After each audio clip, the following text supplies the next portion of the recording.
Happy Monday mga kapatid! This is Yula Caballero for Artista Academy Web Time. Pagkatapos ng isang buong linggo na hectic ang schedule ng Final 6, nagkaroon pa kaya sila ng time to relax nitong weekend? Let's watch this. Ngayon, nandito po tayo sa Talentadong Pinoy. Ito yung first time namin mag-guest dito at saka mag-perform. So, ito medyo kinakabahan din kami. Talagang, siyempre, ito yung una namin. Pero okay naman po.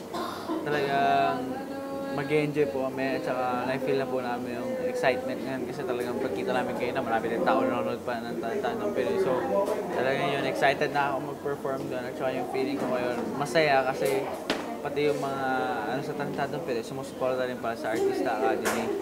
So, ayun po. Sa daming shows na pumunta po kami, nag-guesting kami. Ito, ibang feeling dito kasi parang mas kinakabahan ako dito, tsaka mas maraming tao dito. At feeling ko kailangan perform ng todo para bibigyan namin lahat. First time namin sa Talentadong Pinoy.